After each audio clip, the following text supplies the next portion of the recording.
بسم اللہ الرحمن الرحیم۔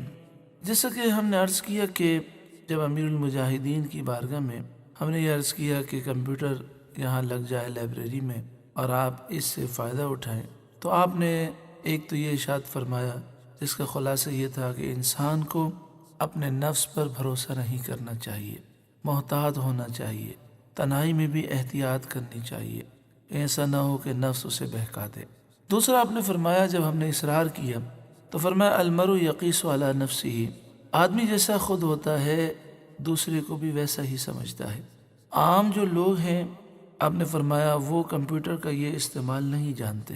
اس زمانے میں کمپیوٹر کا استعمال عام گھروں میں یہی تھا کہ سی ڈی لگانا اور فلم ڈرامے دیکھنا۔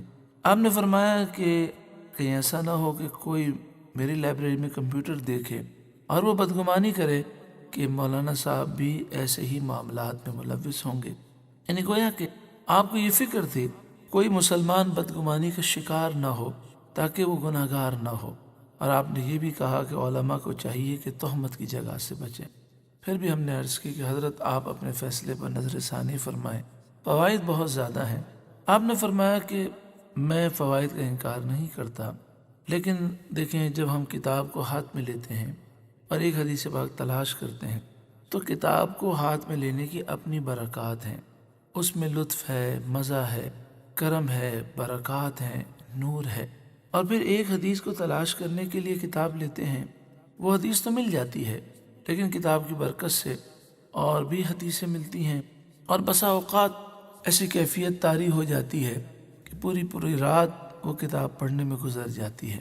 لیکن کمپیوٹر میں آپ جب ٹائپ کریں گے اور رزلٹ آ جائے گا تو جو حدیث آپ نے ٹائپ کی اسی کا رزلٹ آئے گا، اور وہ جو برکتیں کتاب کی ہیں اور جس طرح کئی حدیثیں نظروں میں آتی ہیں وہ ساری برکات حاصل نہیں ہوں گی۔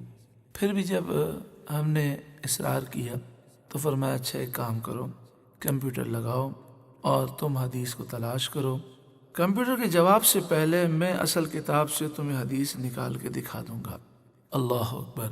اس قدر مطالعہ، اس قدر حافظہ اور اتنی مہارت، اللہ تعالیٰ ان کے درجات بلند فرمائے۔ امیر المجاہدین کا یہ فرمان ہے کہ علماء کو چاہیے کہ کثرت سے مطالعہ کریں اور ایسی چیزیں بیان کریں جس سے بیان کا حق ادا ہو۔ یعنی آپ فرمایا کرتے تھے کہ عوام کے سامنے علماء ان باتوں کو مطالعہ کر کے بیان کریں جس سے امت میں بیداری پیدا ہو۔ اللہ تعالیٰ ہمیں ان باتوں پر عمل کی توفیق عطا فرمائے۔ آمین صلی اللہ علیہ وآلہ وسلم۔